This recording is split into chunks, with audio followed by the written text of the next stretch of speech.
Hello, आवाज आ रही है आप लोगों को? जी सर, आ रही है। अच्छा, सबको आ रही है आवाज? शफी, नबा, उमैर, सबको आ रही है आवाज? अली? जी सर। ठीक है, मैं अटेंडेंस कॉल यस सर, आ रही है। मैं अटेंडेंस कॉल कर रहा हूँ, आप लोग अटेंडेंस लगवा लें। Mohammad Hasan, sir present. Shafi, present sir. Saud Abdullah,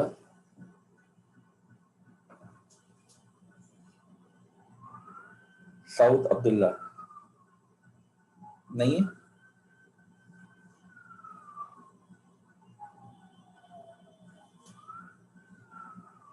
Huzaifa, Kamish, Kamish, Ali, present. okay. Ahmad Mustafa, present. Ammad Raza, Ammad नहीं है? नबील, नबील नहीं है? Ayesha, present sir. Uzair, present sir. Shaheer, Shaheer, Khizr,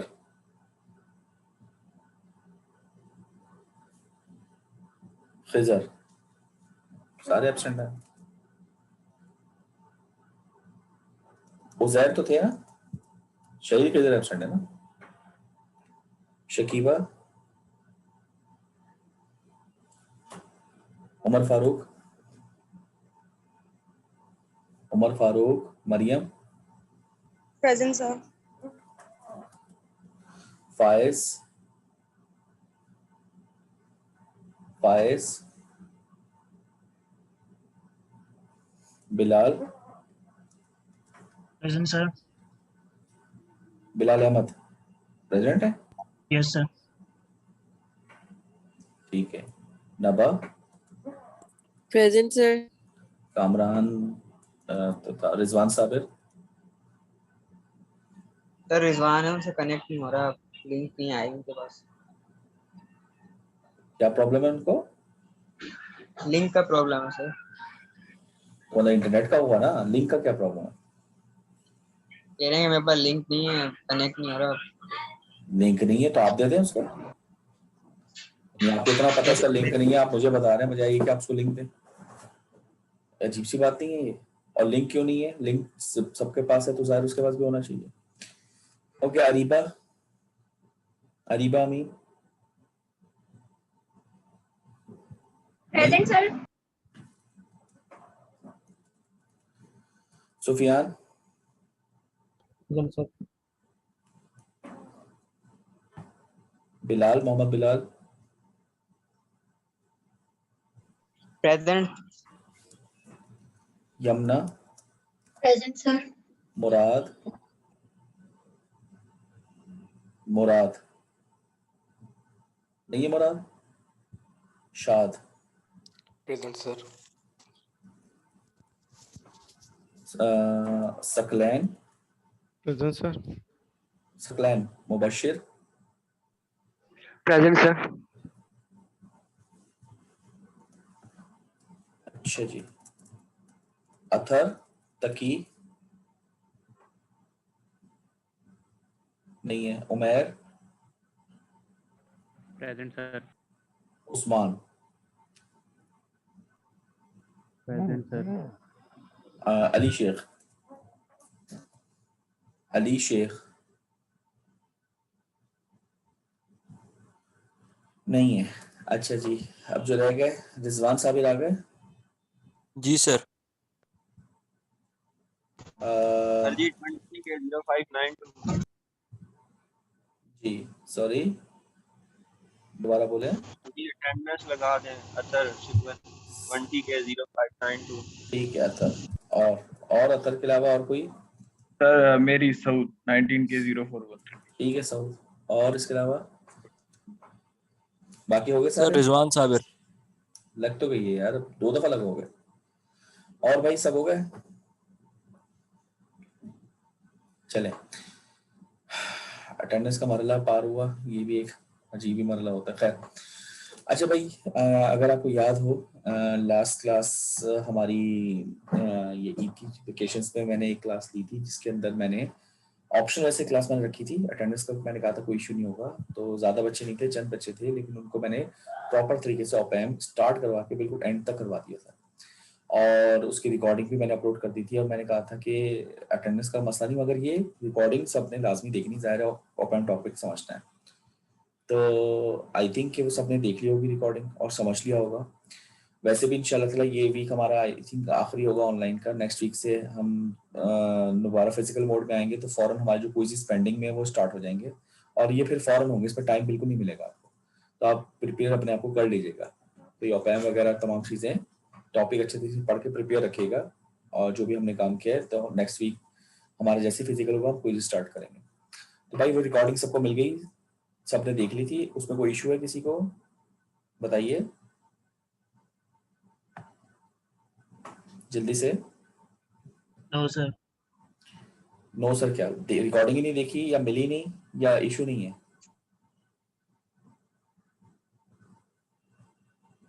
sir जी इशू मिल नहीं। रहा है, ठीक है। तो भारत रिकॉर्डिंग तो मैं भेज चुका हूँ, तो जिसने नहीं देखी वो लाजमी देख ले और उसको समझ ले। मेरा नहीं ख्याल कोई इशू होगा, क्योंकि उसमें हमने एक एक पॉइंट उसको समझा था, एक एक चीज उसकी सॉल्व की थी, कोई ऐसा मसला छोड़ा नहीं था। तो आज हम नया टॉपिक स्टार्ट करने जा रहे हैं, वो है हमारा एसी सर्किट्स का। जैसे हमने डीसी सर्किट्स पढ़े अब तक, डायरेक्ट करंट, आज हम पढ़ेंगे ऑल्टरनेटिंग। तो हेडिंग दीजिए सब लोग, इंट्रोडक्शन टू ऑल्टरनेटिंग सर्किट्स या ऑल्टरनेटिंग करंट एंड वोल्टेजेस। देखिए हेडिंग लिखिए, introduction to alternating voltages and currents. जी नोट कर लिया? हेलो, आवाज आ रही है? जी सर। नोट कर लिया? जी सर, पढ़ लिया। ये देखें स्लाइड मैंने शेयर की है, स्लाइड नजर आ रही है आप सबको? स्लाइड नजर आ रही है? Yes sir. हाँ, तो ये लिख लीजिए, introduction to alternating current and voltage, या वोल्टेज एंड करंट, जो भी लिख लें आप। ओके, अब इसको हम स्टार्ट करते हैं। तो सबसे पहले इसमें हमारे पास कुछ सवालात आते हैं, वो मैं यहीं पे आपको बल्कि सॉल्व करवाता हूँ या रिजॉल्व करता हूँ क्वेश्चंस को। देखें, पहले हम मशहूर बात कर लेते हैं। मशहूर चीज आप सब जानते हैं कि एक सर्किट डीसी बेस्ड होता है, एक सर्किट एसी बेस्ड होता है, ये तो सबने सुना हुआ होगा ना। अच्छा भाई जरा इंटरेक्ट कर लो यार। जी सुना हुआ है ना सबने? Yes sir. मैं यहाँ मैं यहाँ दो ग्राफ बनाता हूँ, अब आप मुझे बताएंगे कि ग्राफ क्या है। पहला ग्राफ ये मैंने बनाया है, ये स्ट्रेट लाइन, इसको ग्राफ नंबर, इसको हम 1 कह देते हैं। दूसरा ग्राफ मैं यहाँ पे बना रहा हूँ, और यहाँ पर मैं ये बना रहा हूँ, इसको ग्राफ नंबर 2 कहता हूँ। अब मेरा आपसे सवाल है कि मुझे आप बताएं कि इसमें से दोनों ग्राफ में से कौन सा डीसी है और कौन सा एसी है? नंबर 1 डीसी है, नंबर 2 अल्टरनेटिव। अच्छा, ये मैं एक आंसर लिख लेता हूँ। आपने कहा कि पहला वाला ब्लैक में लिख रहा हूँ डीसी है, दूसरा वाला क्या है? एसी है। जी, बाकी लोग इससे एग्री करते हैं, या अगर कोई डिसएग्री करता है तो बताइए। जी तो सही है। सुफियान ने एग्री किया, और बाकी अली, नबा, मुराद? सही है। सही है जी। नबा? सही है सर। सही है। मुराद? भाई ये लोग हैं चले गए? सही है सर। यस सर सही है। सही है। और साउद आप बताएं। साउद भाई, मैं रैंडम कॉल कर लूंगा किसी को भी, अगर आप लोग लॉगिन करके चले जाएंगे तो फिर फंस जाएंगे। जी अरीबा?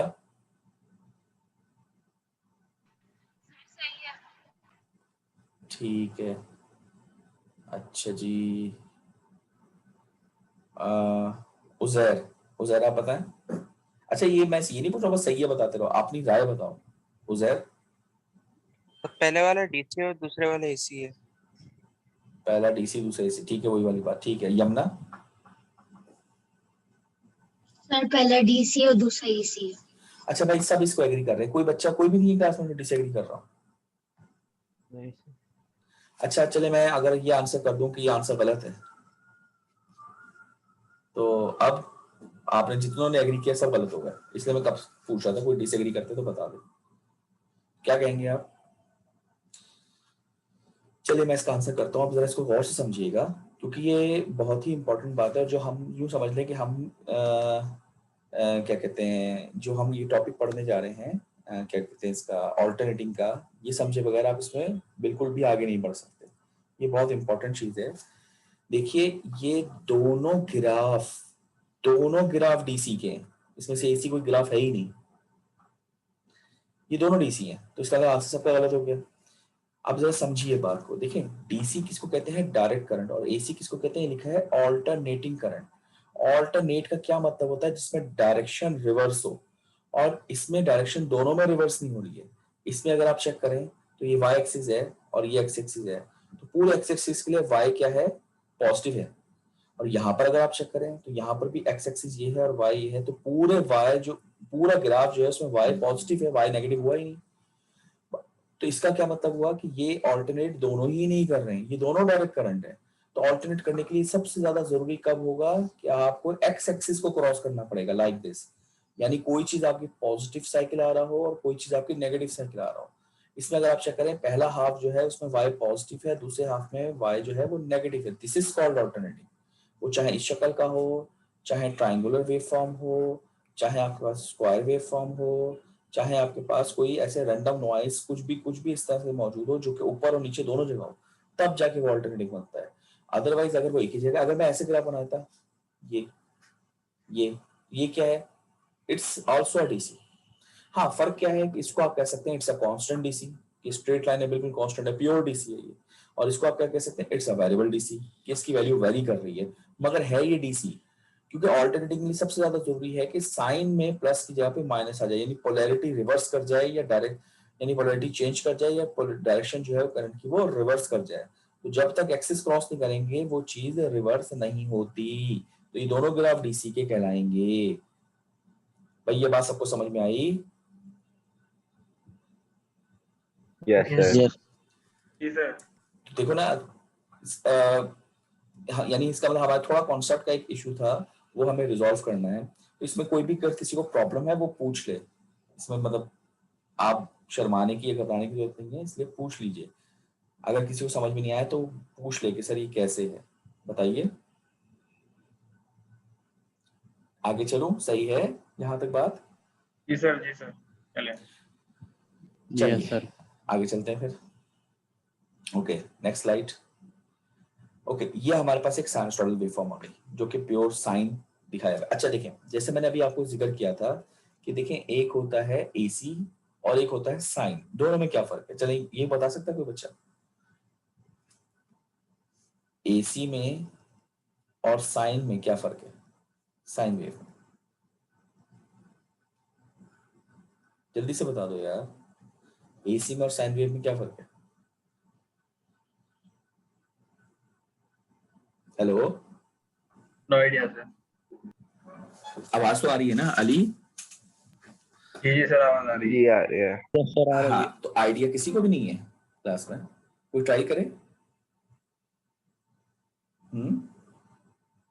सर टाइम जी। के रिस्पेक्ट से चेक होगी वेव। हाँ बोलो क्या कह रहे हो, टाइम रिस्पेक्ट से क्या Bilal? Wave change alternate path आएगा। टाइम के रिस्पेक्ट से चेंज हो रहा था तो वो और एसी होता है साइन होती है? ऐसे ही होता है। अच्छा तो अगर आप देखो यहाँ पर आपकी बात को अगर मैं ले लूँ तो ये साइन वेव है ना, और ये साइन वेव ये टाइम बना हुआ है, तो टाइम के लिहाज से चेंज तो हो रही है, बताओ सही कह रहा हूँ?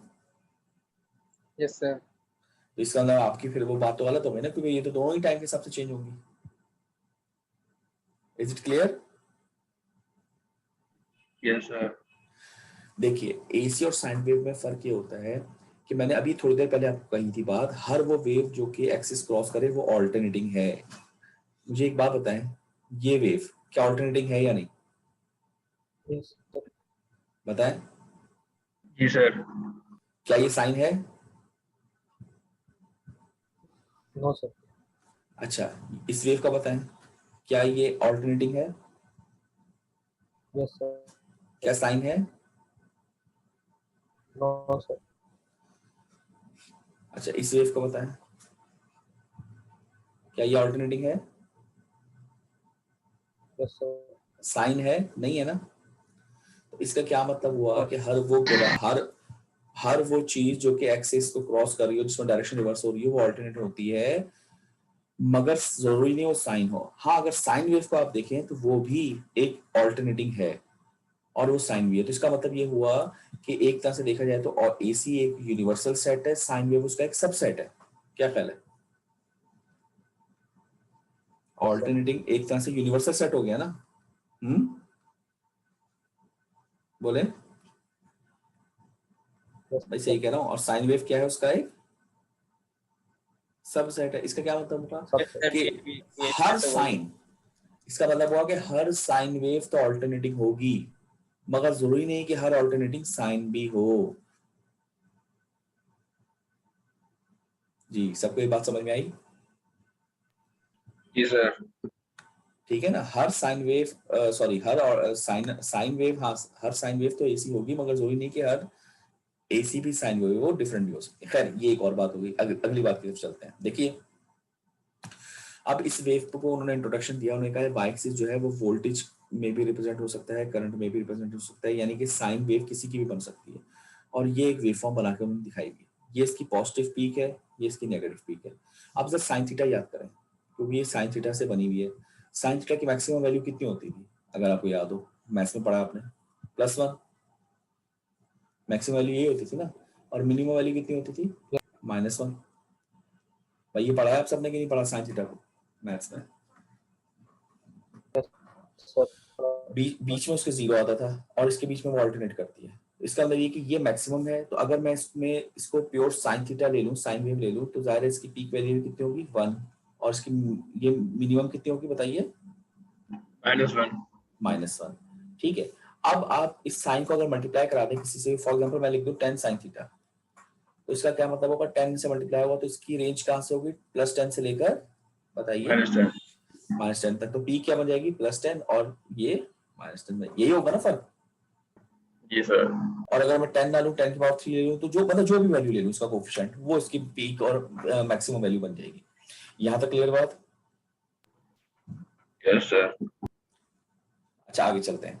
अब मुझे एक और बात बताएं कि हमारे पास घरों में जो हमें के इलेक्ट्रिक सप्लाई दे रहा है या वापडा की तरफ से सप्लाई आ रही है, ठीक है, तो वो कौन सी आ रही है? जाहिर है वो आप सब जानते हैं वो एसी सप्लाई दे रहा है। और एसी सप्लाई में जैसे अभी हमने देखा, एसी सप्लाई तो बहुत सारी होती है। तो हमारे पास जो एसी जनरेटर जनरेट करता है ना, वो कौन सी वेव करता है? वो साइनसॉइडल करता है, यानी साइन वेव जनरेट करता है। ठीक है, यहाँ तक बात क्लियर? Yes sir. अच्छा, यहाँ तक तो किसी का डिसएग्रीमेंट नहीं होगा। अच्छा, अब ये मुझे बताइए कि अगर हमारे पास, इसका मतलब ये कि घरों में हमारे पास ये वाली वेव आ रही है, तो इसकी पीक वैल्यू कितनी है? कोई जानता है? हमारे घरों में जो आ रही है, जो वॉल आउटलेट में मिलती है, जी, कितनी है? 224। अच्छा, ठीक है। और कोई इसके अलावा आंसर किसी के पास?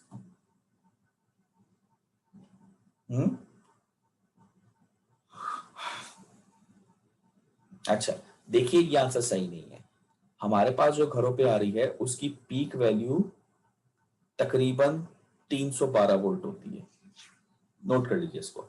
तकरीबन ही मेरा अंदाजा है कि 311 शायद 8 कुछ इस तरह समथिंग होता है, और अप्रोक्सीमेट 312 वोल्ट के करीब होती है जो पीक हमारे पास आ रही होती है। ठीक है, ये कैसे आती है ये हम थोड़ी देर के बाद डिस्कस करेंगे, इसको अभी आप छोड़ दीजिए। लेकिन ये होती यही है, ये नोट कर लीजिए, ये आगे चल के पूछा भी जाएगा आपसे। यहां तक क्लियर बात? लेकिन ये जो 220 है ना, ये भी एक वैल्यू होती है और बड़ी इंपॉर्टेंट होती है, और जाना इसी से जाता है। जैसे आपने जो जवाब दिया 220, वो बिल्कुल ठीक दिया, इसलिए क्योंकि आप लोगों ने यही सुना है, हर चीज पर 220 ही लिखा होता है। ये भी एक वैल्यू होती है। कौन सी होती है हम बाद में देखेंगे, लेकिन ये पीक नहीं होती। पीक 312 होती है। ठीक है, यहां तक क्लियर बात? भाई, यहां तक कोई सवाल? No sir. अच्छा, एक वोल्टेज और भी होता है 110 वोल्ट, ये सुना है आप लोगों ने कभी? मतलब 312 की को छोड़ दें, पीक फिलहाल वो मशहूर कंट्रीज में होती है। हाँ, मशहूर चीज देख लेते हैं। मशहूर जैसे हमारे 220 ऐसे 110 बाहर की कंट्रीज, कौन सा बाहर का? अफगानिस्तान? सर यूरोपियन कंट्रीज में खास तौर पर। जैसे यूके वगैरह? Yes sir. नहीं नहीं, बिल्कुल गलत। यूके का स्टैंडर्ड होता है 220 है, और हम यूके को फॉलो करते हैं, इसलिए हमारे पास भी 220 आ रहा है। ये यूएस स्टैंडर्ड है 110। 110 वोल्ट जो होता है वो यूएस स्टैंडर्ड होता है, ठीक है, इसको भी नोट कर लीजिए। तो ऑब्वियसली अब अगर कोई डिवाइस, जैसे अभी सेक्शन ए में एक बच्चे ने कहा था कि एक एसी है वो 110 वोल्ट का है, तो उसके लिए डिवाइस आनी पड़ती है। तो जाहिर है अगर वो एसी यूएस बेस्ड है, यूएस बेस्ड अगर एसी आपने लिया हुआ है किसी शिप से उतार के या कहीं से, तो वो 110 पे चलेगा। तो 110 तो हमारे यहाँ नहीं आ रहा, हमारे यहाँ तो 220 आ रहा होता है। तो जाहिर है आपको फिर बीच में कन्वर्टर लगाना पड़ेगा कि जिसमें आप 220 देंगे और वो आपको क्या चीज प्रोवाइड कर रहा होगा, 110 प्रोवाइड करेगा, तब जाके वो एसी चल पाएगा या जो भी डिवाइस हो, ठीक है। लेकिन हमारे स्टैंडर्ड 220 का है और वो यूके बेस्ड है, तो वो तमाम जगह पर जो डिवाइसेस बनेंगी वो 220 पे चलने वाली होंगी। अच्छा, इसी तरह से एक स्टैंडर्ड और भी होता है, साथ में लिखा होता है 220 50 हर्ट्ज। ये देखा आप लोगों ने? 110 60 हर्ट्ज, है ना? ये क्या चीज है? जी सर। सर ये फ्रीक्वेंसी है। बिल्कुल सही, ये फ्रीक्वेंसी होती है। फ्रीक्वेंसी क्या होती है उसका भी कॉन्सेप्ट अभी हम देखते हैं। लेकिन यहाँ तक बात सबको क्लियर हो गई? 220 50 हर्ट्ज और 110 60 हर्ट्ज ये स्टैंडर्ड फॉलो किया जाता है। जी सर। चलिए अब जरा एक मिनट मैं इसको बंद करता हूँ और जरा फ्रीक्वेंसी का हम जरा कॉन्सेप्ट देखते हैं। ओके,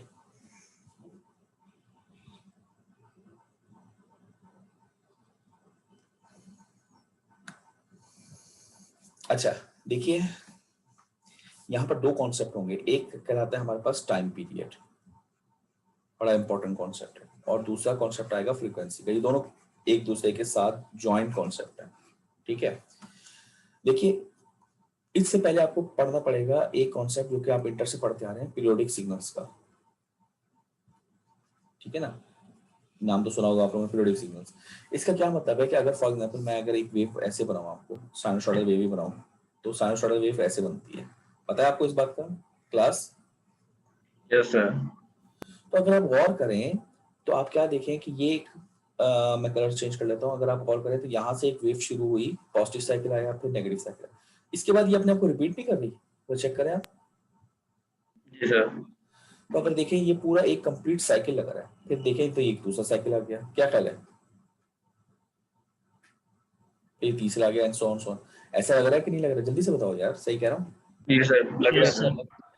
तो इसमें हम टाइम पीरियड का कॉन्सेप्ट पहले बताते हैं। टाइम पीरियड कहता है कि the time required complete one cycle, यानी कि देखिए ये टाइम एक्सिस है ना, टाइम है, तो वो कह रहा है कि एक पूरी वेव को कंप्लीट होने में जितना टाइम लगता है, ठीक है, ये टाइम एक्सिस है। तो ये वाला टाइम, ये वाला जिसमें पूरा टाइम लग रहा है, इसको हम टाइम पीरियड कहते हैं, जो कि कैपिटल टी से रिप्रेजेंट होता है। भाई ये जो स्मॉल टी है जो टाइम है, भाई यहाँ से लेके यहाँ तक भी कोई टाइम लग रहा होगा, क्या ख्याल है आपका? सही कह रहा हूँ ना? ये भी कुछ टाइम होगा, उसको T1 कह सकता हूँ, है ना? यहाँ से लेके फॉर एग्जाम्पल यहाँ तक भी कोई टाइम लग रहा होगा, इसको हम T2 भी कह सकते हैं। यहाँ से लेके यहाँ तक भी कोई लग रहा होगा, इसको हम T3 कह सकते हैं। तो ये तो टाइम है। लेकिन यहाँ से लेकर पूरा यहाँ तक जिसमें एक पूरी वेव कंप्लीट हो जाए, इसको हम टाइम पीरियड कहते हैं। और जाहिर इसका यूनिट क्या होगा? सेकंड। और इसका क्या होगा? इसका भी सेकंड होगा, दोनों टाइम है। भाई ये बात समझ में आ गई सबको? जी सर। भाई जैसे हमारा पीरियड है 10 से 11 बजे, तो पीरियड पूरा 10 से 11 1 घंटे का पीरियड है, तो ये स्पेसिफिक टाइम हो गया। लेकिन अभी 15 मिनट गुजर गए, ये भी तो एक टाइम है। तो वो छोटा टी हो गया, 15 मिनट गुजर गए, 10 मिनट गुजर गए। और बड़ा टी क्या है? टाइम पीरियड, जिसमें पूरा 1 घंटा गुजरे, तो हमारा पूरा एक पीरियड कंप्लीट होगा। इसी तरह से ये है, ठीक है? इसमें कोई मसला? No sir. तो time required to complete one cycle, इसको कहते हैं टाइम पीरियड। और फ्रीक्वेंसी का कॉन्सेप्ट क्या है? अच्छा, किसी को पता है फ्रीक्वेंसी का कॉन्सेप्ट? कोई बता सकता है फ्रीक्वेंसी का? हाँ बताएं बताएं, क्या कह रहे हैं? Vibration in 1 second. दोबारा से बोले, आवाज नहीं आ रही। Sir number of vibration in 1 second. Number of vibration in 1 second, बिल्कुल सही, वेरी गुड। हम यहाँ पर वाइब्रेशंस को हम ये आपने इंटर में पढ़ा होगा ना, वेव्स के चैप्टर में। यहाँ पर वाइब्रेशन कह लीजिए या साइकिल्स कह लीजिए, एक ही बात है ना? आप बताएं। जी सर। साइकिल्स कह लो या वेव्स कह लो या वाइब्रेशंस कह लो, कुछ भी कह लो। तो number of cycles in 1 second क्या कहलाता है? फ्रीक्वेंसी। यानी अब आप कह रहे हैं कि अगर 1 सेकंड का टाइम मैं लूं, 1 सेकंड का टाइम, ठीक है, उसमें कितने नंबर ऑफ साइकिल्स आ रहे हैं, वो फ्रीक्वेंसी बन जाएगी। तो अब अगर मैं मिसाल लूं आपसे और आपको कहूं कि मुझे एक बात बताएं, आप सबसे सवाल है मेरा कि ये जगह, यहां पर फॉर एग्जांपल यहां से लेकर यहां तक 1 सेकंड गुजरा है, तो इसकी फ्रीक्वेंसी कितनी होगी, कौन बताएगा? जी 4 4.5 जी कितनी होगी? क्या लिखूं यहाँ पर? 4 हर्ट्ज 4 हर्ट्ज कह रहे हैं ये। जी कोई और बच्चा बताएगा? ये 4 हर्ट्ज सही कह रहे हैं? 4.5 4.5 हर्ट्ज, बिल्कुल ठीक, ये आंसर है इसका।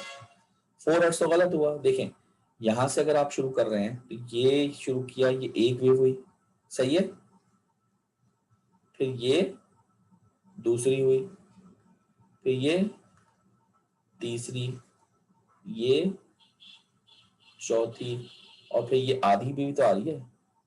क्या ख्याल है आपका? Hello, Yes, sir. आवाज आ रही है? बात समझ में आई सबको? जी सर। तो अगर ये मैं समझाने के लिए कहा था कि अगर ये 1 सेकंड है तो ये कितनी हो गई? 4.5 हर्ट्ज। यहाँ तक बात क्लियर है सबको? बताएं भाई। जी सर। यमुना आपको क्लियर हो गई बात? आपने भी आंसर किया था यस सर। और आंसर गलत हो गया था, अब सही है। अब ये वाली सही सही बात समझ में आ गई? अगर आ गई है तो फिर मैं एक मिसाल और ले लेता हूँ। अब आप जरा बताएंगे मुझे सब लोग।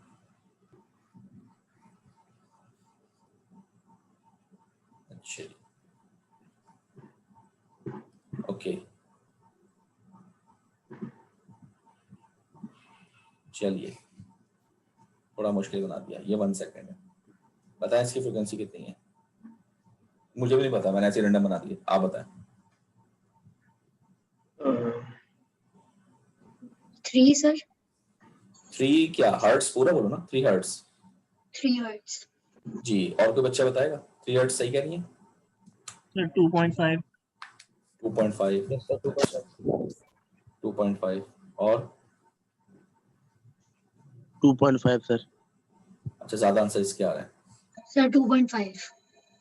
आपने 3 क्या था ना? जी मैंने 3 कहा। तो मतलब चेंज कर दो फिर मैं इसको काट 2.5 दो। हर्ट्ज। ठीक है चलाएं, देखते हैं।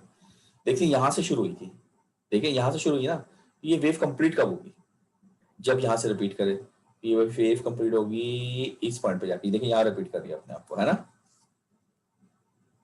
तो ये एक वेव हो गई, फिर ये यहाँ पर आपका दूसरी वेव हो गई, और फिर ये, और यहाँ पे आके तीसरी हो गई। तो ये आधी हो रही है ना? 2.5। बात समझ में आ गई भाई? जी सर। बच्चों ठीक है ना? और अगर मैं ये यहाँ ना बनाता, अगर मैं लिमिट यहाँ बना देता तो फिर क्या आंसर होता? फिर क्या होता पता? 2 होती सर। कितनी होती? 2 गलत। 0.25। 2.25 होती ना भाई। 2 तो यहाँ पे होगी ना, यहाँ पे कंप्लीट हो रहा है। एक वेव, ये दूसरी वेव, और ये 1/4 है, 2.25 होगी ना। आई बात समझ में? जी सर। जी सर। चले खैर, एक कॉन्सेप्ट था आपको देना था यहाँ तक। चलो सबकी बात अगर समझ में आ गई हो तो ये फ्रीक्वेंसी कॉन्सेप्ट जरा जहन में रखिएगा। हम जरा आगे चलते हैं। टाइम खत्म होगा ना तो हम दोबारा शुरू करेंगे, तो आपने जल्दी से आना है। अच्छा देखिए नेक्स्ट स्लाइड पे चलता हूँ। अभी इसमें और भी काफी सारे कॉन्सेप्ट हैं, पहले हम जरा मेन कॉन्सेप्ट देखें। ये कॉन्सेप्ट बड़ा इंपॉर्टेंट है, पोलैरिटी का। भाई देखिए एक बात ध्यान में रखें, 2 लफ्ज आपको हमेशा सुनने को मिलेंगे। कौन कौन से वो 2 लफ्ज होंगे? मैं यहाँ लिख देता हूँ। एक लफ्ज तो होगा आपके पास डायरेक्शन, ठीक है, और दूसरा लफ्ज आपके पास क्या होगा? पोलैरिटी। क्या फर्क होगा इनमें, कोई बता सकता है? डायरेक्शन और पोलैरिटी। साइन एंड साइन का। डायरेक्शन का ताल्लुक होता है करंट से, याद रखिएगा मेरी बात, और पोलैरिटी का ताल्लुक होता है वोल्टेज से। ये 2 बातें याद रखनी है आपने। यानी करंट की हमेशा डायरेक्शन होती है कि वो इधर जा रहा होगा या इधर जा रहा होगा, और वोल्टेज में हमेशा साइन होता है, प्लस माइनस होगा या माइनस प्लस होगा। तो साइन प्लस माइनस और माइनस प्लस को पोलैरिटी कहते हैं, डायरेक्शन नहीं कहते। तो अक्सर बच्चे कहते हैं कि वोल्टेज की डायरेक्शन क्या है, तो ये जुमला ही गलत है। पूछना चाहिए वोल्टेज की पोलैरिटी क्या है, और करंट की अगर कोई पूछ ले करंट की पोलैरिटी क्या है, तो ये भी गलत हो जाएगा, करंट की डायरेक्शन क्या है। ये बात याद रहेगी सबको, बताइए। जी सर। Yes sir. तो देखिए डीसी की अगर मैं बात करूंगा तो डीसी में करंट की डायरेक्शन क्या होगी, बताएं, फिक्स्ड, सही कह रहा हूं। और वोल्टेज की पोलैरिटी क्या होगी, वो भी फिक्स्ड। अच्छा मैं यहाँ बना देता हूँ, देखें डीसी हम पढ़ते थे तो क्या ऐसा नहीं होता था, ये प्लस है ये माइनस है और करंट यहाँ से निकल रहा है यहाँ आ रहा है, हमेशा ऐसे ही होगा, बताइए। जी सर। Yes sir. लेकिन अगर मैं एसी की बात करूं तो क्या एसी में पोलैरिटी होती है, पहले तो सवाल ये आएगा, यहाँ प्लस माइनस लिख सकता हूँ? No sir. तो क्या एसी की पोलैरिटी होती ही नहीं है ना, सिरे से? नहीं, नो सर। बताएं, नो सर। एसी की पोलैरिटी तो होगी नहीं ना सिरे से, लेकिन चेंज होती है। तो ये तो दो जवाब हो गए, होगी या नहीं होगी, पहले तो ये बताएं। सर फिक्स नहीं होगी, फिक्स नहीं होगी। हाँ ये जवाब बिल्कुल सही, क्योंकि अभी जो जवाब चल रहा था उसको मैं अभी गलत करने वाला था। याद रखिए जब मैंने सवाल पूछा था एसी में पोलैरिटी होती है नहीं होती, अगर आप कह देंगे ना होती ही नहीं है तो ये जवाब गलत होगा। वजह देखो, वोल्टेज किसको कहते हैं, वोल्टेज कहते हैं जब प्लस और माइनस कहीं पर आ जाए, इसी को कहते हैं ना वोल्टेज। तो मेरे भाई प्लस माइनस ही अगर नहीं होगा तो वोल्टेज ही नहीं होगा, तो ऑल्टरनेटिंग वोल्टेज ही तो पढ़ रहे हैं आप। अगर मैं आपसे कहूं कि एक ऑल्टरनेटिंग वोल्टेज सप्लाई है और उसमें पोलैरिटी नहीं है, तो पोलैरिटी नहीं का मतलब उसमें वोल्टेज ही नहीं है, तो फिर वोल्टेज सप्लाई कैसे हो गई? वो बात समझ में आ रही है? तो बगैर पोलैरिटी के वोल्टेज एग्जिस्ट ही नहीं करता, सप्लाई नहीं होती। तो जब हम बात करें वोल्टेज सप्लाई की, इसका मतलब उसमें पोलैरिटी है मगर फिक्स्ड नहीं है। बात समझ में आई? उसमें पोलैरिटी फिक्स नहीं होगी। तो डीसी की पहचान क्या है कि उसमें पोलैरिटी फिक्स्ड होगी, तो इसमें क्या होगी, चेंजिंग पोलैरिटी होगी। ऑल्टरनेटिंग में क्या होगा, पोलैरिटी चेंज होगी। जैसे मिसाल के तौर पर ये बात समझ में आ रही है जो अभी तक मैंने कही? जी सर। अच्छा मिसाल के तौर पर मैं दोबारा से व्हाइट बोर्ड लगाता हूँ, अलग से आपको बताता हूँ। चलो यहाँ देखें, फॉर एग्जाम्पल मैं आपसे कहूँ कि भाई ये एक ऑल्टरनेटिंग सप्लाई है, ठीक है। तो अब ऑल्टरनेटिंग सप्लाई में मैं क्या करूंगा, मैं कहूंगा यार देखो ये एक्सिस बन रहा है और ये होती है ऑल्टरनेटिंग सप्लाई, सही कह रहा हूँ यानी साइनसॉइडल? बोलो भाई। जी सर सही है। ये वाई एक्सिस होता है और ये कौन सा एक्सिस होता है, ये एक्स एक्सिस होता है। मिसाल दे रहा हूं, टाइम, वैसे तो इसको टाइम कहेंगे, इसको वोल्टेज कहेंगे। तो अब अगर मैं मिसाल दूं कि एक्स एक्सिस है, तो मैं इसको स्टैंडर्ड के तौर पे एक्स ले लूं और इसको स्टैंडर्ड के तौर पे क्या ले लूं, बताएं, वाई ले लूं। तो जब ये वाली वेव फॉर्म आ रही होगी, आप मुझे बताएं, मैं कलर चेंज करता हूं ब्लैक में, जब ये वाली वेव फॉर्म आ रही होगी यहां तक, तो मुझे बताएं कौन ऊपर है, वाई ऊपर है एक्स ऊपर है? सर वाई ऊपर है। तो पोलैरिटी ये नहीं बन जाएगी प्लस माइनस? जी सर। और करंट ऐसे जा रहा होगा, यहाँ से निकल रहा होगा, यहाँ वापस आ रहा होगा। और जब ये वाली पोलैरिटी आएगी, ये इसमें बताएं कौन ऊपर है, एक्स ऊपर है कि वाई ऊपर है? यानी वाई को बताएं, एक्स को छोड़ा, एक्स तो एक कांस्टेंट है ना, वाई एक्स की निस्बत क्या है, नीचे है सर। तो वाई एक्स की निस्बत नीचे, तो मैं इसकी पोलैरिटी ये नहीं कर दूंगा माइनस प्लस, करंट यहाँ से जा रहा होगा, यहाँ वापस आ रहा होगा, बताइए। सही है सर। तो बिल्कुल एज इट इज यही चीज होती है। अब जरा हम उतनी उसमें देख लें, टाइम कितना रहेगा, 2-3 मिनट रह गए, जैसे ही खत्म हो गया आप लोगों ने जल्दी से आना है, टाइम कम है। ये देखिए, तो यही बता रहा है कि जब ये वाली पोलैरिटी आएगी पॉजिटिव साइकिल, तो ये आपकी प्लस यहाँ आ जाएगा, माइनस यहाँ आ जाएगा और इस तरह से ट्रेवल कर जाएगा। और जब ये वाली आएगी अगले में दिखाया, तो ऊपर माइनस आ जाएगा, नीचे प्लस आ जाएगा और करंट ऐसे ट्रेवल कर जाएगा। Is it clear to everyone? Yes sir. और इसमें आपके लिए इंपॉर्टेंट कौन है, मेरे लिए इंपॉर्टेंट है ये आर, क्योंकि ये लोड है। इस ये आर को क्या दिख रहा है कि एक दफा करंट डाउनवर्ड है और एक दफा करंट अपवर्ड है, तो ऑल्टरनेट हुआ कि नहीं हुआ, यानी डायरेक्शन करंट की रिवर्स हुई ना? जी सर। और वोल्टेज की पोलैरिटी भी रिवर्स हुई, चेंज हुई। तो ऑल्टरनेटिंग में दोनों चीजें चेंज होना लाजमी है। यहां तक बात समझ में आ गई? जी सर। बोले। अच्छा हमने स्टैंडर्ड क्या बनाया था, हमने कहा था कि भाई इसको हम एक्स ले लें, इसको वाई ले लें। अगर मैं उल्टा कर दूं, इसको एक्स ले लूं, इसको वाई ले लूं, तो होगा क्या, कि जब पहला साइकिल आएगा तो ऊपर माइनस होगा, नीचे प्लस होगा, और जब दूसरा साइकिल आएगा तो ऊपर प्लस होगा, नीचे माइनस होगा। तो कोई फर्क पड़ेगा? फर्क तो कोई भी नहीं पड़ेगा। यूं कर लो, ये यूं कर लो, बात तो एक ही है ना। बताइए। जी सर सही है। हाँ, तो कोई ऐसा फर्क नहीं पड़ता। समझाने के लिए हम कहते हैं कि ऊपर पहली दफा प्लस हम ले लेते हैं ताकि बात समझ में आए, और ना ऊपर पहले माइनस भी लेंगे, इफेक्टिवली कोई डिफरेंस नहीं आएगा, इफेक्ट कोई नहीं पड़ेगा। यहाँ तक क्लियर? बोलो भाई। Yes sir. अच्छा, अब मुझे इसमें फ्रीक्वेंसी का कॉन्सेप्ट फिट करना है, तो उसके लिए मुझे क्या करना पड़ेगा? ये देखें पीरियड आगे आ रहा है, टाइम खत्म हो रहा है, मैं दोबारा मीटिंग शुरू करता हूँ, आप लोग ना जल्दी से ज्वाइन करना, ठीक है?